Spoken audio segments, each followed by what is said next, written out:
Olá pessoal, Jailton Góes. Meus amigos, dias difíceis nós estamos vivendo, não é verdade?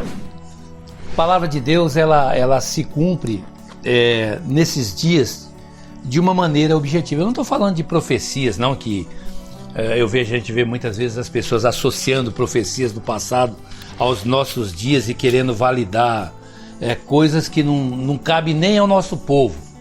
Aliás, não cabe nem mesmo ao povo de Israel, que dirá o nosso. Mas cada um ensine aquilo que quiser, sabendo, né, que tudo aquilo que a gente fala tem um peso espiritual. Tem um peso e tem também uma responsabilidade. A grande responsabilidade desse momento é a perseguição que se fez sobre o nome de Jesus e seus seguidores, né? Eu não vou falar da igreja, porque quando falamos em igreja, dá a impressão de que estamos falando da instituição religiosa, chamada igreja. Nós pregamos a igreja corpo de Cristo. Existe a instituição religiosa, também igreja, que também fala das coisas de Deus, mas que coloca preço sobre essas questões. Meus irmãos, existe uma questão que precisamos levar sempre em consideração com relação a essas perseguições desses últimos dias, promovida por homens perversos, servidores de deuses, sabe quais são, não queremos saber, mas sabemos que não é o Pai de nosso Senhor e Salvador Jesus Cristo. Aquele em que Jesus lá na sua crucificação disse assim: Deus meu, por que me desamparaste? Né? Sabemos que não é esse. Mas sabemos que tudo aquilo que o homem plantar, certamente ele colherá. E eu queria convidar os amigos para abrir o livro sagrado que você tem aí, o livro Bíblia, que fala muito das coisas de Deus dentro dele, não fala tudo, né? E nem todas as coisas que aqui estão devem ser atribuídas a Deus na forma crua de ler, mas que é o nosso norte espiritual. Lá em Êxodo capítulo 20, lá nos 10 mandamentos, eu gostaria de lembrar os amados amigos, irmãos evangélicos, católicos, espíritas ou de qualquer outra religião, do mandamento do Senhor, o mandamento base, né, da nossa fé, que deveria gerenciar a nossa vida até o final dos tempos. Evidentemente isso não aconteceu, mas Êxodo capítulo 20 diz assim, capítulo 20, versículo 1, vou ler um ou dois versículos aqui. Então falou Deus todas estas palavras dizendo: Eu sou o Senhor teu Deus, Deus do todo, que te tirei da terra do Egito, da casa da servidão. Não terás outros deuses diante de mim. Não terás outros deuses diante de mim. Repete comigo. Eu não terei outros deuses diante do Deus eterno. Eu não terei outros deuses, eu não adorarei a outro a não ser o Deus eterno, porque Deus é um. Aí vamos lá então. Versículo 4. Não farás para ti imagens de escultura, nem... O pessoal gosta muito de falar sobre a imagem de escultura, mas olha o segmento. Nem semelhança do que há em cima no céu, nem embaixo na terra, nem nas águas debaixo da terra.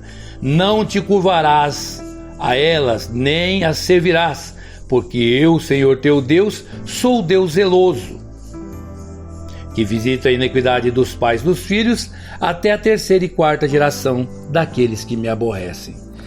Bom, meus amigos, essa aqui é a palavra de Deus, dada a todo Israel e, por consequência, a toda a terra. Nós temos essa palavra ensinada, apregoada, mostrada, para colocar diante de nós o nosso pecado, diante de nós a nossa falta. Deus, ele é Deus desde que o universo existe.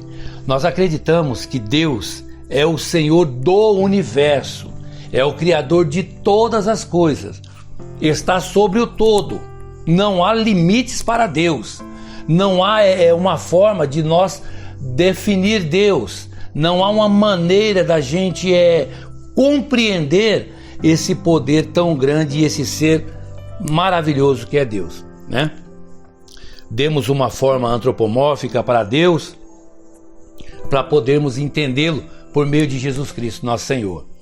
Mas por que por meio de Jesus Cristo? Bom, Jesus Cristo, ele vai mostrar a nossa imperfeição e aonde nós podemos chegar. Jesus Cristo não é Deus, ele é mediador entre Deus e os homens. Ele é a média, é o melhor dos homens. Ele tem o seu nascimento vindo de cima, ou seja, ele é superior, ele é uma média alta daquilo que o homem pode chegar. Quando a palavra de Deus dá essa declaração, o próprio Jesus diz assim: eu sou de cima, eu sou do alto, e vocês são aqui de baixo. Ele não se coloca no lugar de Deus, ele não se faz Deus, ele não se propõe ser maior do que Deus, ele não se propõe também tomar para si a glória que é devida ao Deus eterno.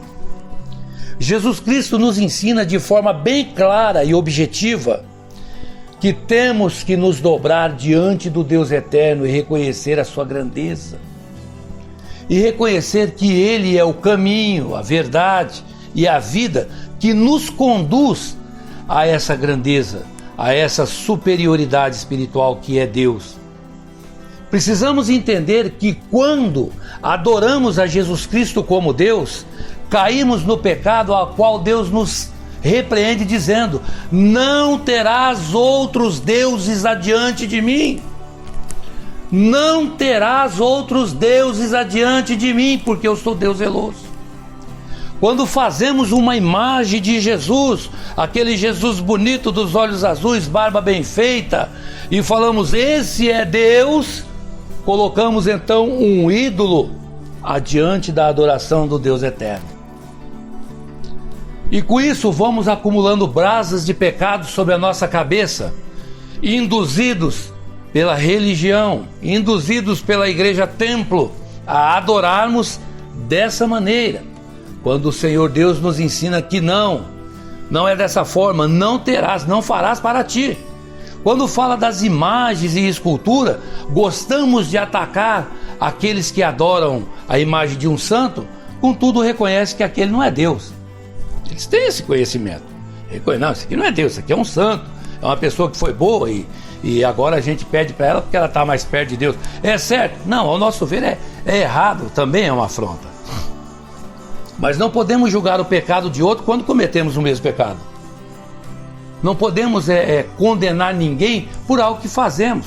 Quando fazemos, como quando adoramos uma imagem que criamos da nossa própria mente, do nosso mental, dizemos: Deus para mim é isso. Então definimos Deus segundo a aparência que julgamos. E isso é pecado, meus irmãos. Isso é pecado, isso é uma afronta diante da grandiosidade de Deus, que não foi ensinada por Jesus. Jesus nunca quis usurpar esse lugar. Pelo contrário, lá na cruz do Calvário ele diz assim: Deus meu, por que tu me desamparaste? Ora, se ele fosse Deus, não diria Deus meu, ele era o próprio Deus. Não usurpou esse lugar. Em outro lugar ele diz: bom há um só que é Deus, eu assentar-me-ei à direita do poder, ou seja, à direita de Deus. Eu sou o enviado de Deus, eu sou a média, eu sou um mediador, eu sou o caminho, a verdade e a vida. Mas o que nós fizemos? Somos mais de 35 mil linhas de pensamento cristãs evangélicas somente aqui no Brasil. Uns dizendo que Jesus é Deus, outros dizendo que Jesus é o mediador entre Deus e os homens, outros dizendo que não há Deus fora de Jesus Cristo, e acabamos negligenciando a grandeza do Deus eterno. E aí então vivemos a idolatria assistida. Lembre-se que a palavra de Deus delata o seguinte: o diabo cegou o entendimento dos homens para que cometam pecados contra o Deus eterno. Ou nós tiremos a venda dos nossos olhos nesses dias difíceis e voltemos o nosso coração e também as nossas orações ao Deus eterno como Deus, e a Jesus Cristo como mediador entre Deus e os homens, como caminho a ser seguido, como doutrina santa de salvação, os ensinamentos de Jesus o Cristo.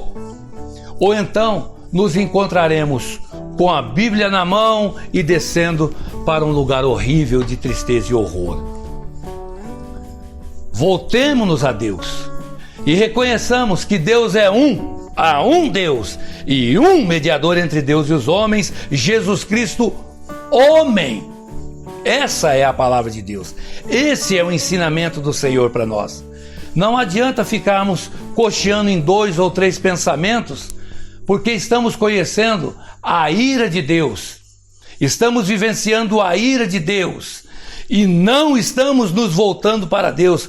Precisamos rasgar os nossos corações, nos despir de toda a idolatria, nos despir de toda a adoração mentirosa, de todo o caminho tortuoso e reconhecer a grandiosidade do Deus eterno, Criador dos céus e da terra. Do contrário, estamos fadados ao fracasso nas nossas orações. Prova disso está aí. Prova disso está aí. Pregamos um Deus que cura, pregamos um Deus que liberta, pregamos um Deus que salva, que batiza com o Espírito Santo. Temos visto os pastores morrendo por uma doença que não deveria nem nos alcançar. Temos visto homens e mulheres de Deus, pessoas de todas as classes sociais, de todos os segmentos religiosos ou não, morrendo por uma doença que não deveria nos alcançar, considerando que somos o país, dos maiores países cristãos do mundo. Mas não adianta termos o título de cristão e não observarmos os ensinamentos de Jesus, criarmos doutrinas para nós e dizermos que elas são santas e que salvam, quando na verdade não servem para nada, não tem poder nenhum, são doutrinas e dogmacias humanas que nos colocam longe da presença do Deus eterno. Jesus disse isso aos fariseus, disse assim: olha, vocês depois de terem feito um seu proselitismo, vos tornai 2 vezes filhos do inferno. Por quê? Porque muitas vezes não queremos observar o ensinamento aqui contido. Andamos com esse livro debaixo do braço, a Bíblia Sagrada, mas pregamos uma outra Bíblia que não está dentro dessa e seguimos regras criadas por nós mesmos. Ou nos voltemos para o Senhor agora, com o coração puro, reconhecendo a grandeza do Deus eterno e a eficácia do mediador Jesus Cristo entre Deus e os homens, ou então caímos no pecado da idolatria diante do Deus eterno e a nossa oração fica totalmente sem poder de livramento, sem poder de salvação, sem poder de cura e sem poder de libertação. Vem comigo, Jailton Góes.